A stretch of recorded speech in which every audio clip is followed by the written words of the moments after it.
Okay, Stephanie Sack, just as a quick overview, what does the February Fantastique Film Festival celebrate? And what are the dates of the Monday screenings? And why did you pick the films you will be showing? Oh, there's a lot of questions there, Pat, and it's thank you for asking. C'est très super chouette. So the French Fantastique, very similarly to what I tend to be known for, the Italian Giallo, Mhm. is a thematic group of films specifically aligned with France's pre-war and post-war psychology. So similar to the Giallo, it has a certain look. It's definitely a vibe, but uniquely to the French, there are elements of intellectualism, of fantasy, and in some cases of pure science fiction that didn't really translate to the Italian giallo. Interesting. Overall, Fantastique is a way that France was able to marry its technical brilliance, its technical excellence of filmmaking Mhm. with the ideas that were generated from the wars, the period in between the wars, women's liberation. In some ways, it touched on Vietnam as well. So, modern anxieties, um, world preoccupation, sort of the 20th century engine, is seen in this very uniquely French way through what the genre calls fantastique. Cool. Because the Alliance de Française de Chicago has been beyond generous, and also because February Fantastique is alliterative, we decided to do it all February long. Every Monday at the Julius Lewis Private Cinema at the Alliance in downtown Chicago, Nice. I will be screening four Fantastique films from the years of 1960 to 1980, which to me is really when the genre leapt forward with new faces, new themes, new script writers. And the way these films all work together is that they each go deep into what France was working with, dealing with, thinking about at the time. Mhm. So the first film is from 1960. It's black and white by a gentleman named Georges Franju. And Franju comes from an amazing background. In fact, he was one of the people who started the Cinematheque in Paris. So this guy was not messing around. And he came to Fantastique from a perspective of documentary filmmaking. So his film, Eyes Without a Face, is cold, clinical, detached, sort of spooky. There's specters and ghosts everywhere. Mhm. And that's because he's sort of removed, even as the camera gets close to the people, as things are revealed through the script. It's very, very factual, which adds an element of just total dread, total suffering for the audience. It is a brilliant film. Cool. The second film is in English, which I thought was important. And this film is by Truffaut. And Truffaut is, in fact, very associated with the French New Wave, as you said. Sure.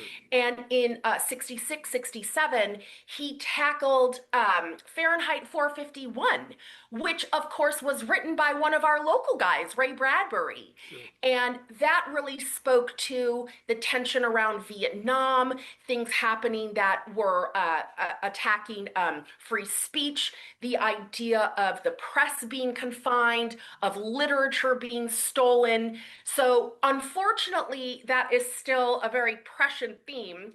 And sadly, we're dealing with it today. But Truffaut's command of English and the way he worked with the actors, it's an odd, sort of halting, fractured film. But What is it called? when you think about what happens to literature and how Right. literature can be banned and blacked out, it sort of reflects that relationship that humans have to what they think is subversive. Then we've got the Phantom of Liberty from 1974 by Nice. Buñuel. And Oh, Buñuel's a cool. Yeah. Yeah. madman. He's just insane. And Yeah. in many ways, he really made the first films about nothing. He's sort of a pre-Seinfeldian, sort of that pre-observational humor, but he came from an international perspective. He was also working in Spain, in Mexico. So a lot of this French film is just sort of following French people around, watching them live everyday life, but with elements of Buñuelian surreality. An emu shows up in somebody's bedroom. People are hot and bothered looking at postcards. There's smoking monks. It's very funny, but it's very, very dry. So it's the perfect film for people who like to just kind of sit back and laugh at nothing, which is one of my favorite things to do. And then to wrap it up, Yeah. Pat, I don't know if you know this, but anytime you do a French Fantastique film series, there has to be lesbian vampires. All right. That's just the rule. And you know what? Sometimes I don't follow the rules, but in this case I am. I'm just enforcing it. So we're wrapping up with Jean Roland's Fascination, which really taps into women's liberation, sexual freedom, the way that gender roles were shifting, and also women's agency. So we've got this guy, he's off this robbery, he's trying to hide, and he ends up in this giant castle that is lived in by gorgeous lesbian vampires. A scythe is involved.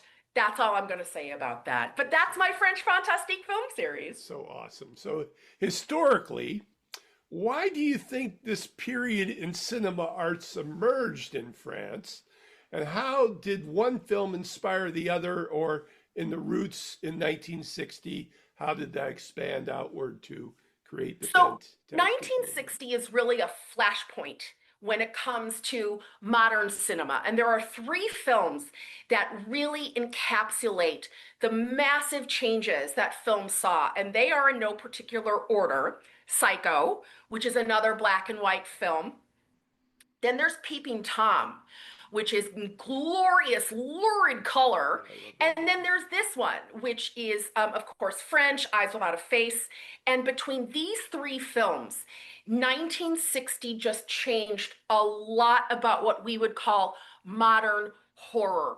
Instead of dealing with, for example, the fears of a nuclear fallout, which we saw in the 50s with Godzilla, with I Was a Teenage Crab, with werewolves and people changing into things, it was now about identity, about what you couldn't see.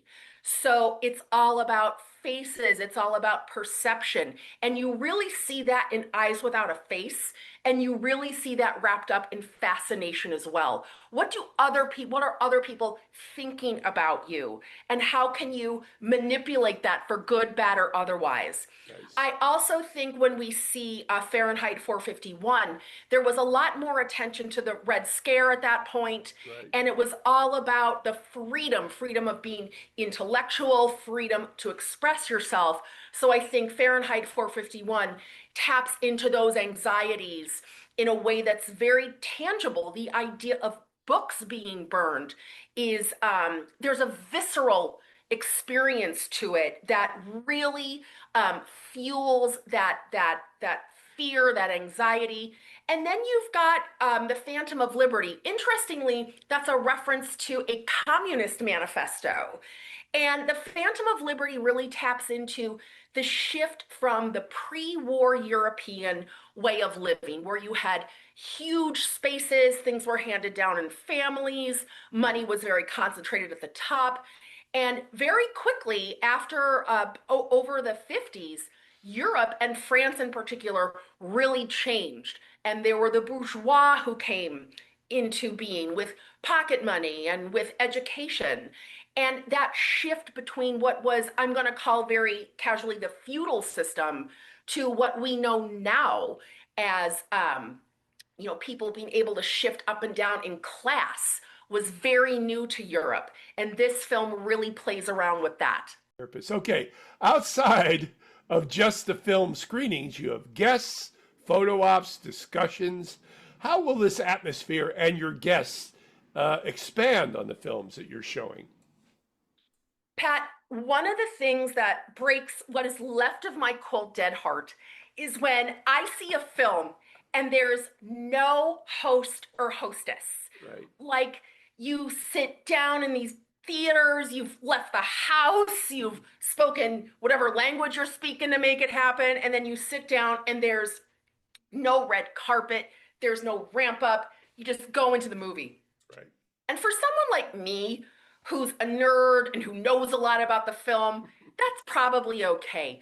But really, when it comes to these films, and in fact, any film I screen, it's all about presenting the art as a friend, as something that you can step towards, step into, immerse, and get to know. So the pre screening discussions will all focus on how we got to this film, the people who wrote it, the directors. I love talking about producers as well, what was going on in the world at the time. Right. So the film is contextualized in a way that makes sense. Afterward, there's going to be tons of photo ops. For Eyes Without a Face, we're handing out white masks that people can take photos with. There's going to be a giant match that people can take photos with for Fahrenheit 451. I've been told there's going to be a giant scythe for fascination. And best of all, the guys from Severin, which is a fantastic boutique label, have graciously agreed to be our sponsor with physical media. Oh, that's So great. we've got the Severin guys there Oh. with their booth. And what's so interesting is many of the films that I'm screening inspired a ton of the films that they carry. For example, Eyes Without a Face, Jess Franco was known to just rip that off wholesale for awful Dr. Orloff. He revisited with Faceless. So there's a lot of touchstones that I really want to bring out of books, out of just words on a page, and make them living, breathing experiences. You are showing these films at the Alliance Francois de Chicago. Describe the origins of this partnership and how the organization embraces the festival. Well, the Alliance Francaise de Chicago is really one of my happiest places on earth. Like it's one of the camps I visit when I go to Burning Man in Chicago, basically. Yeah. And it's one of the most beautiful alliances in the world. It's right downtown on the corner of Chicago and Dearborn. And they have this beautiful salon and they've got this beautiful outdoor space. But best of all, they have a little private cinema. And I have attended so many films there, been so inspired by the French films, the people who run the place, just the overall vibe. It's so warm, it's so chic, it's so friendly. And over the years, as you've known, one of my dreams is to run offbeat film fests. So I approached the Alliance maybe about a year ago. I pitched them. I waved my hands. I got really excited, just like I always do. And to their immense credit, they also saw the vision. Like they understood that somebody needed to own, to hostess, to sort of midwife a series like this. And thankfully, they have agreed to partner with me on this. And of course, because I am insane and there is something really wrong with me, I'm already thinking about the next one. Awesome. That's great. So finally, you're becoming a recognized horror maven of Chicago, advancing the usual fare through a more cinematic eye. What does horror today not do in its evolution that the films in your festival did? And why is there an evolutionary stall in today's horror, in your opinion? That is such a great question. Thank you. I think horror, and in fact, many genre based films today are lazy. They are lazily written. The characters come with very lazily presented backgrounds, if any. The twist is usually given away in the trailer. There's no mystery. And what I said earlier, I'm going to quote Alfred Hitchcock. And when asked how he thinks about presenting films, he said, I like to make the audience suffer. And there's no suffering anymore in modern horror films. It's gore, which is not suffering, that is terror, Yeah. or it's a family and a house, and that's boring. That's all been done before.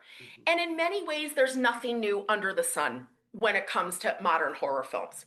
What I love about these older films, and in particular these 2 decades, is you are in the hands of a master. These films are crafted to make you suffer, to bring you in, to make you wonder what's going to happen next.